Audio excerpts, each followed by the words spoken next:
Hey everyone, आज की movie एक 17 साल की लड़की की है जो अचानक छोटी हो जाती है और उसे पता ही नहीं लगता उसके आसपास के जंगलों में छोटे इंसान और अलग अलग टाइप के क्रिएचर बास करते हैं और वो अच्छी और बुरी शक्तियों के बीच फंस जाती है और उसे बहुत स्ट्रगल करना पड़ता है वहाँ से निकलने के लिए।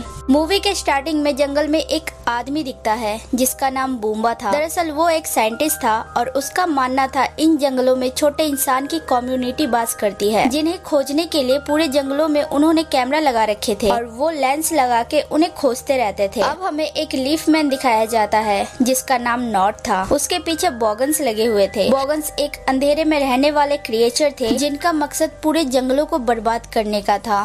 नॉट भाग रहा होता है, तभी वहाँ एक लीफ मैन आ जाता है जिसका नाम नॉनिन था।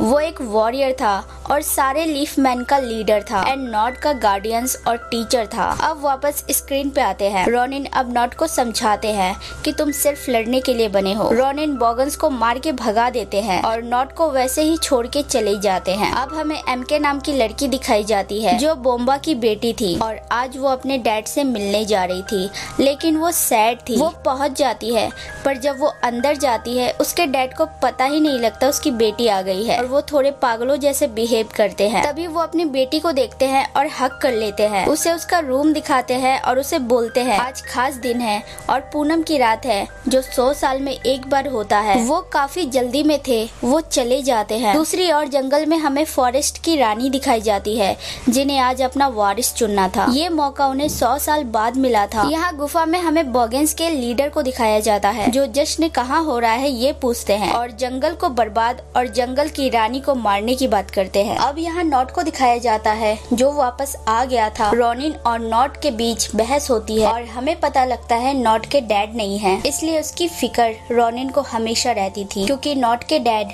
रॉनिन के खास दोस्त थे। अब हमें रानी को दिखाया जाता है जो बहुत खूबसूरत लग रही थी। दूसरी ओर एमके और उसके डैड के बीच बात होती है और हमें पता लगता है बोम्बा की इन हरकतों की वजह से उनकी वाइफ उन्हें छोड़ के चली गई। एमके अपने डैड को बोलती है आप नॉर्मल डैड की तरह क्यों नहीं हो। तभी बोम्बा के सारे कैमरे बजने लगते हैं और वो छोटे इंसान की खोज में दोबारा निकल जाता है। एमके को ये फालतू की चीजों पे यकीन नहीं था। वो अपने डैड के लिए एक मैसेज उनके कंप्यूटर पे लगा देती है और निकल जाती है घर से। तभी उसका डॉग ओजी जंगल की ओर भाग जाता है। एमके भी उसके पीछे निकल जाती है। यहाँ जंगल की रानी की एंट्री होती है। सारे लीफ मैन उन पे निगरानी रख रहे थे। वो जहाँ चलती थी वही रास्ता बन जाता था। दूर से एक क्यूट सी कली रानी को देख रही थी और उसका भी सपना था रानी बनने का।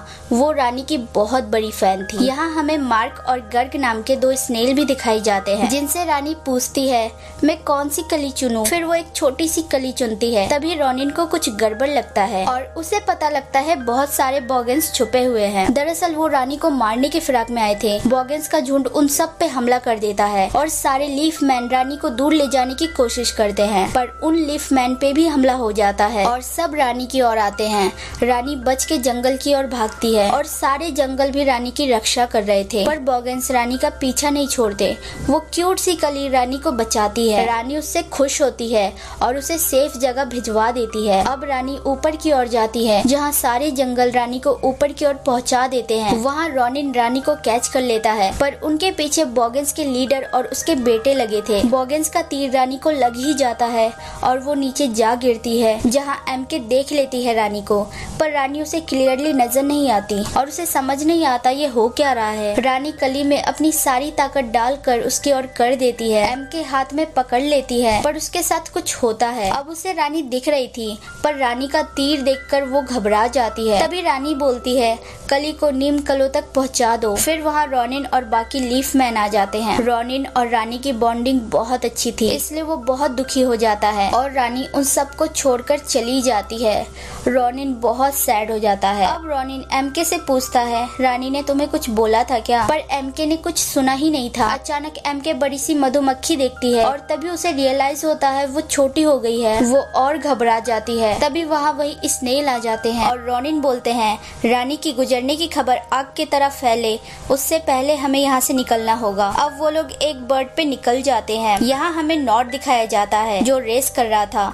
जंगल में रहने वाले अलग अलग क्रिएचर के साथ, पर वो रेस हार जाता है और पिट जाता है क्योंकि उसे जीतना था और एक मेढक नॉट को बहुत उल्टा सीधा सुनाता है। तभी वहाँ रॉनिन आकर उन सबको भगा देता है और नॉट को ले जाकर रानी के बारे में बताता है और बोलता है कली को नीमकलो तक पहुँचाना होगा वरना जंगल खत्म हो जाएगा। ये बात वो मेढक भी सुन लेता है। तभी वहाँ एमके आ जाती है जो बहुत मजे में थी। दूसरी ओर बुम्बा घर आ गया था। वो अपनी बेटी को खोजता है। तभी उन्हें उनकी बेटी का मैसेज दिखता है जिस पे लिखा था मैं जा रही हूँ डैड, आपके पास मेरे लिए वक्त ही कहाँ। यहाँ ये लोग बर्ड पे सवारी कर रहे थे।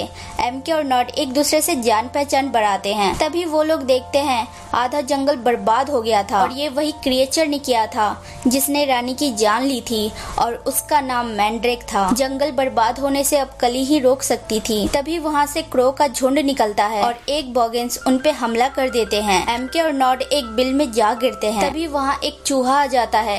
एमके इंसान थी तो उसे उस चूहे पे प्यार आता है। तभी वो चूहा उन पे हमला कर देता है। नॉट निकल जाता है बिल से पर एमके नहीं निकल पाती और निकलने के चक्कर में उसका सर एक लकड़ी में जा लगता है और वो बेहोश हो जाती है। नॉट वापस उसे बचाने आता है।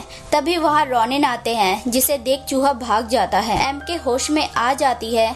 अब रॉनिन एमके को अपने साथ ले जाता है। अब हमें मेढक दिखाया जाता है जिसे बॉगन्स लेकर आए थे अपने लीडर मैंड्रेक के पास। मैंड्रेक उसे पूछता है धमकी के साथ कहाँ ले जा रहे हैं वो कली को। यहाँ एमके और रॉनिन बात करते हैं। एमके जितना इन जंगलों और वहाँ के रहने वाले लोगों के बारे में जान रही थी उसे उतना ही अच्छा लग रहा था।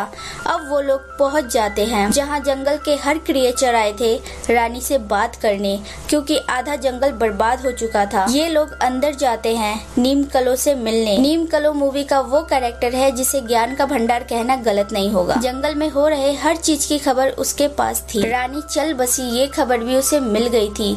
वो रॉनिन को बोलता है और कली को कहीं अच्छी जगह रखने बोलता है और वो उन्हें अपनी लाइब्रेरी में ले जाता है जहाँ कली के बारे में वो बताता है। एक बार रानी ने इसे छू लिया तो इसका खिलना तय है और इसे आज रात ही खिलना होगा जब पूनम की रोशनी हर जगह फैली होगी। पर कली को अंधेरे में खिलने नहीं देना है। ऐसा हुआ तो क्या होगा वो बता नहीं पाते क्योंकि वो हिस्सा दीमकों ने खा ली थी। अब एमके उन्हें बोलती है मैं यहाँ की नहीं हूँ, मुझे घर जाना है। तभी नीमकलो उसे एक पेपर देते हैं और एमके के फूंक मारते ही उसे उसका बीता हुआ कल दिखता है जब रानी उसके पास गिरी थी और रानी ने बोला था उसे तुम्हारा यहाँ होने का कोई मकसद है, तुम डरो मत, बस कली खिलने तक उसके साथ रहो, फिर सब ठीक हो जाएगा। यहाँ रॉनिन कली को मून हेवन ले जाने की बात करते हैं और नॉट को कली पे नजर रखने को बोलते हैं। नीमकलो सबको बता देते हैं कि रानी नहीं रही, लेकिन जब ये कली खिलेगी तो हमें एक नई रानी मिलेगी। पर सब दुखी थे उनके लिए। अब एमके नॉट के पास आती है और नॉट उसे बाहर ले जाता है जहाँ वो दोनों अकेले में टाइम स्पेंड करते हैं और वो सीन बहुत खूबसूरत होता है। यहाँ रॉनिन सबको बोलता है लीफ मैन को संदेश दे आओ और बोलो हम कली के साथ आ रहे हैं। दूसरी ओर स्नेल के पास वो कली थी। तभी वहाँ जमीन से निकलकर मैंड्रेक आ जाता है वो कली को लेने और कली के साथ उन दोनों स्नेल को भी ले जाता है। रॉनिन पीछा करता है पर रास्ता क्लोज हो जाता है। अब वो नॉट को बहुत सुनाता है और बोलता है तुम्हें एक काम दिया था तुमसे ये भी नहीं हुआ और वो अकेले कली को लाने की बात करता है पर एमके उन्हें रोकती है। तभी नॉट बोलता है क्यों ना हम भेस बदल कर जाए। रॉनिन बोलते हैं मेरे पास कोई बॉगन्स कवच नहीं है। एमके बोलती है मुझे पता है कवच किसके पास है। एमके उन्हें ले जाती है। यहाँ मैंड्रेक उन स्नेल को बोलता है कली अंधेरे में खिलेगा और मैं उसे अपना वारिस बनाऊंगा। जो कली हरियाली लाने वाली थी वो अब तबाही लाएगी। और मैंड्रेक के पास लाइब्रेरी के वो पन्ने थे जो कली के बारे में थे। अब एमके उन्हें अपने घर ले आती है और वहाँ ले आती है जहाँ बोम्बा ने लीफ मैन और बॉगन्स की कवच जमा किए थे। तभी वहाँ बोम्बा आ जाते हैं और एमके देखकर हैरान हो जाती है। तभी रॉनिन बोलते हैं हम इन्हें यहाँ वहाँ भटकाते हैं, बस एक जगह नहीं ले जाते जहाँ हमारा बसेरा है। तभी नॉट और रॉनिन एमके के डैड का मजाक बनाते हैं और एमके बोलती है वो मेरे डैड है और मैं भी वैसी ही हूँ और ये बोल के वो उनके पास जाती है। तभी वहाँ उसका डॉग ओजी आता है और सब जगह की ऐसी तैसी कर देता है। बोम्बा भी देख लेता है उसके घर में लीफ मैन है और वो उन्हें पकड़ने की कोशिश करता है पर उनके हाथ आती है उनकी बेटी। पर जब वो एमके को देख लेते हैं वो उसी वक्त बेहोश हो जाते हैं और जिस बोतल में एमके थी वो बोतल टूट जाती है। एमके अपने डैड के फोरहेड पे किस करती है और उनके मैप पे उसी जगह पिल लगा देती है जहाँ लीफ मैन का बसेरा था और बाहर आ जाती है। अब हमें बॉगिन्स का एरिया दिखाया जाता है जहाँ रॉनिन, एमके और नॉड बॉगिन्स के कवच पहन रहे थे।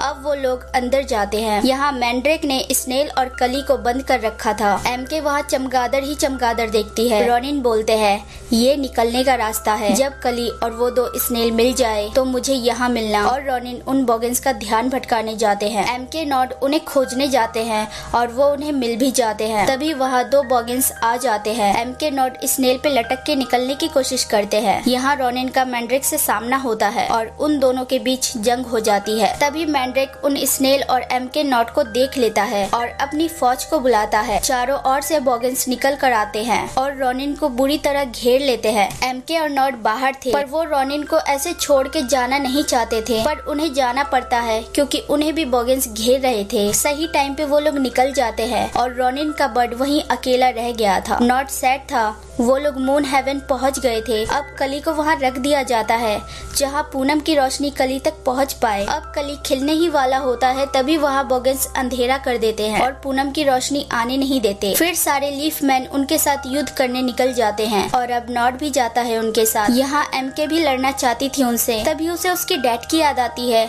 अगर कोई हेल्प कर सकता है तो वो वही कर सकते हैं। वो सीधा अपने डैड के पास निकल जाती है। वो हर एक कैमरे के सामने जाती है पर उसके डैड दुखी थे। वो सोचते हैं उन्होंने ये सब में अपनी पूरी जिंदगी खराब कर दी, इसलिए वो सारे कैमरा बंद कर देते हैं और बोलते हैं मुझे अपनी बेटी को खोजना है। तभी एमके पे एक बॉगिन्स हमला कर देता है। यहाँ उसके डैड मैप निकाल रहे थे, तभी उन्हें उनकी बेटी का लगाया हुआ पिन दिखता है और वो समझ जाते हैं एमके बॉगिन से बच के भाग रही थी। तभी ऑजी उस बॉगिन को मार देता है और वहाँ एमके के डैड भी आ जाते हैं। एमके उन्हें देख के बहुत खुश होती है और उनके पास जाती है और बोलती है बेहोश मत होना। एमके के डैड बोलते हैं उसने एमके को कैसे ढूंढा। एमके अपने डैड से माफी मांगती है। यहाँ मैंड्रेक कली के पास जाता है, तभी वहाँ रॉनिन आ जाते हैं जो जिंदा थे। वो फिर मैंड्रेक से लड़ाई करते हैं। एमके अपने डैड को मून हेवन ले आई थी और उनका फोन निकालती है और उनके फोन में चमगादड़ का साउंड बजाती है। तभी सारे चमगादड़ बोम्बा का पीछा करने लगते हैं। यहाँ मैंड्रेक रॉनिन को मारने वाला होता है, तभी नॉड वहाँ आ जाता है और बाकी लीफ मैन भी। अब रोशनी हो गई थी, कली खिल गई और मैंड्रेक को उन सब ने दूर फेंक दिया जो जाकर पेड़ में समा गया। अब यहाँ सारे लोग आ गए थे कली को देखने और कली में से रानी की सोल निकलती है जो वही क्यूट सी कली के पास जाती है और एक बार रॉनिन की ओर देखती है और सारी पावर वो क्यूट सी कली में दे जाती है और वो नई रानी बन जाती है और सारे लीफ मैन नई रानी के सामने झुक जाते हैं। अब रॉनिन और नॉड बात कर रहे थे, तभी वहाँ एमके आ जाती है। अचानक उसे घर भेज रही थी नई रानी। स्नेल बोलते हैं हम जरूर मिलेंगे। एमके रो पड़ती है। नॉड और एमके का हाथ छूट जाता है। एमके के डैड अभी भी जंगल में भटक रहे थे, तभी उन्हें एमके दिखती है और वो उसे हक करते हैं। अब यहाँ सीन कट होता है। अब दोनों बाप बेटी को दिखाया जाता है जो लीफ मैन की स्केच बना रहे थे। तभी कैमरे से आवाज आती है और एमके कंप्यूटर पे जाकर देखती है, वहाँ नॉड होता है और स्नेल भी। तभी नॉड को वो स्नेल मुंह में डाल लेता है, जिस कारण एमके अपने डैड को बताती है। उसके डैड उसे लेंस वाली हेलमेट देते हैं और वो अपने साथ अपने डैड को भी ले जाती है और दोनों अपने डॉग के साथ निकल जाते हैं और यहाँ मूवी खत्म होती है। So hey everyone, thanks for watching। अगर मेरी वीडियोस अच्छी लगे तो लाइक, शेयर, सब्सक्राइब कर देना और बेल आइकन जरूर दबा देना ताकि आप तक नोटिफिकेशन आती रहे। Take care and bye.